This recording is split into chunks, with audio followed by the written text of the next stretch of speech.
سوچیں 19 ٹانکے کہہ رہے ہیں 19 ٹانکے, دیٹس ٹو مچ. اور چہرے کو نشانہ بنانا, گلے پر وار کرنا, اور دن دہاڑے یہ واردات کا ہونا, پھر وفاقی دارالحکومت اسلام آباد میں. آپ پارا کا علاقہ تھا صدف جہاں پر یہ واقعہ پیش ہے؟ یہ کوئی نجی ٹی وی چینل کے باہر کا تھا. ہاں جی, ریکارڈنگ کے لیے گئے تھے اور پھر وہاں پر بہرحال it's quite alarming, it is very concerning کہ ایسا کیوں ہوا.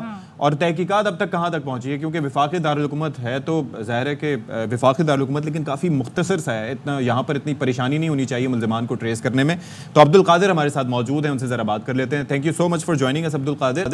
ذرا بتائیے گا اب تک کیا پتہ چل سکا ہے اس واقعے سے متعلق؟ دیکھیے ابھی صبح کی اطلاعات یہ ہے کہ ایف آئی آر درج ہوئی ہے اس واقعے کی, اور تحقیقات اسلام آباد پولیس نے شروع کر دی ہے.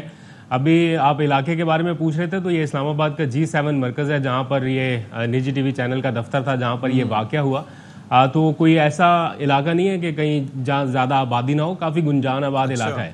تو بڑا افسوسناک گزشتہ روز یہ واقعہ پیش آیا, اور ابھی تک اس کی تحقیقات جاری ہیں. اور جس طرح سے ایک روز پہلے کی فوٹیجز سامنے آئیں, تو اس سے پہلے بھی یہ اٹیمپٹ ہوئی. گزشتہ روز بھی ایک اور دفتر میں گئے انٹرویو دینے کے لیے, تو وہاں کے صحافیوں نے دیکھا, فوٹیجز سامنے آئی کہ کچھ خواجہ سرا ان سے الجھنے کی کوشش کر رہے تھے. اور عموماً ایسا ہوتا ہے جب خواجہ سرا مانگنے کے لیے یا اس طرح آپ سے تھوڑا فرینک ہونے کی بھی سم ٹائمز کوشش کرتے ہیں, تو وہ تھوڑا سا اس طرح کے اکثر مناظر دیکھنے کو ملتے ہیں. تو وہ یہی سمجھ کے اگنور کر دیا گیا رؤوف حسن کی طرف سے بھی, اور نجی ٹی وی چینل کے ہمارے جو دوست صحافی ہیں ان کی طرف سے بھی. انہوں نے مجھے خود بتایا کہ میں دیکھ رہا تھا گزشتہ شام, ایک تو کل شام یہ واقعہ پیش آیا نا, اس سے پہلے بھی ایک اور نجی ٹی وی چینل میں جب وہ انٹرویو دینے گئے تو وہاں پر بھی کچھ خواجہ سرا تقریباً 3 کے قریب, جس کی سی سی ٹی وی فوٹیج بھی سامنے آئی, وہ بھی ان کے آس پاس موجود تھے اور ان کو زبردستی روکنے کی کوشش کرتے رہے. ابھی تو معاملہ وہ تحقیقات کے زمرے میں آ جائے گا, لیکن یہ بتایا انہوں نے کہ وہ کہہ کیا رہے تھے ان سے, کیونکہ بلیڈ جس سے اٹیک بتایا جا رہا کیا گیا, اس سے پہلے کچھ وہاں پہ جھگڑے کی سی بھی کیفیت تھی.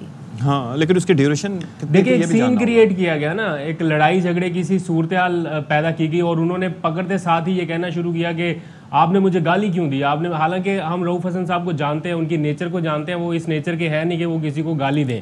عمر کے اس حصے میں وہ کیا ہی کسی کے ساتھ جھگڑا کریں گے. ایک کمزور سا لاغر سا شخص ہے, وہ کیا 3-4 لوگوں کو گالیاں دے کے جھگڑا کرے گا. تو وہ ایک پری پلانڈ سی اٹیمپٹ نظر آئی کہ ایک سین کریٹ ہو جائے. اگر لیکن عبد القادر مجھے ایک چیز ذرا سمجھائیے گا کہ سی سی ٹی وی تو سامنے آئی ہے, لیکن ظاہر ہے کہ آپ اس کی ڈیوریشن کے بارے میں زیادہ بہتر ہمیں بتا سکتے ہیں. یہ جو آلٹرکیشن ہے, یعنی کہ کوئی واقعہ شروع ہونا اور پھر اس نہج تک پہنچنا کہ بلیڈ نکالنے کی نوبت آئے اور اس کے بعد اس کا استعمال بھی ہو, پہلے تو زبانی کلامی سلسلہ ہوتا ہے, یہاں پر اس کی ڈیوریشن کتنی تھی, اس سے بھی اندازہ ہو سکتا ہے کہ پہلے سے انٹینٹ کے ساتھ آئے تھے یا بعد میں نکالے. نہیں, وہ پہلے اس انٹینٹ کے ساتھ ہی وہاں پر موجود تھے. 1 منٹ 37 سیکنڈ کی یہ ویڈیو ہے جو سی سی ٹی وی فوٹیج سامنے آئی ہے. تو ایک شخص تو پہلے آیا نا ان کے قریب, اور اس نے انہیں انگیج کرنے کی کوشش کی کہ تم نے مجھے گالی کیوں دی. انہوں نے پکڑ لیا, لیکن اس کے پیچھے جو 2-3 اور لوگ تھے جنہوں نے, اتنی شدید گرمی ہے اسلام آباد میں, جو ٹیمپریچر ہے وہ کل تقریباً 40 ڈگری سینٹی گریڈ کے آس پاس تھا. تو عام حالات میں آپ بنا ایئر کنڈیشن کے یہ تصور نہیں کر سکتے کہ آپ اوپر کوئی چادر لے کے اتنی گرمی میں, اتنی دھوپ میں آپ شام 4 بجے کے قریب باہر پھریں. اور وہ شخص جس طرح سے ان کے قریب آئے, ان کا جو حلیہ تھا, انہوں نے جس طرح کے مطلب گیٹ اپ کر رکھا تھا, وہ پیور خواجہ سراؤں والا گیٹ اپ نہیں تھا. اس میں کچھ تبدیلیاں ایسی تھی جن کو آپ زوم کر کے اگر ویڈیوز کو دیکھیں, ان کے لباس کو دیکھیں. ایف آئی آر کا آپ نے ذکر کیا, اس میں کیا دفعات ہیں, کیا اس میں مینشن کیا گیا ہے, دفعات کے حوالے سے بتائیے گا تو پھر پتہ چلے گا کیس کیسے آگے بڑھے گا. دیکھیں, مختلف دفعات لگائی گئی. ابھی چونکہ ریسنٹ ابھی تقریباً 20 منٹ پہلے کی اپڈیٹ ہے, مجھے یہ تو نہیں پتا کیا دفعات لگائی گئی, وہ تو ظاہری بات ہے کرائم رپورٹر آپ کو رپورٹ کر سکے گا. میرے پاس ایف آئی آر کی کاپی آئی ہے, لیکن اس میں لمبی چوڑی ڈیٹیل پوری اس واقعے کی لکھ دی گئی ہے. جب میں گزشتہ شام ہسپتال میں موجود تھا اسلام آباد کے ہاسپٹل میں, تو رؤوف حسن کو لے جایا گیا ایک الگ روم میں, اور بتایا گیا کہ یہاں سے ان سے بیان لیا جائے گا. اور پھر پولیس اہلکار بھی آئے, ان کو ایک الگ روم میں لے گئے, پھر پی ٹی آئی کے لوگ بھی آئے, اور پھر ان سے بیان لیا گیا. اور رؤوف حسن نے کسی کے اوپر کوئی الزام نہیں عائد کیا کہ یہ کس نے کیا. انہوں نے پورے اس واقعے کی تفصیل بتائی ہے کہ جناب میں نجی ٹی وی چینل میں انٹرویو دینے کی گھر سے گیا تھا, جب نکلا تو میرے ساتھ یہ واقعہ پیش آیا, مجھے اس طرح سے میرے پہ حملہ کیا گیا. اور باقی سارے لوگ جو آس پاس ہیں وہ ان کے زخم دیکھ کے اور زخم کی نوعیت دیکھ کے ایسا لگتا ہے کہ یہ بہت سیریس اٹیمپٹ تھی. مطلب ایسا نہیں تھا کہ کوئی ان کو ہلکا پھلکا سا نقصان پہنچانے کی غرض سے یہ کیا.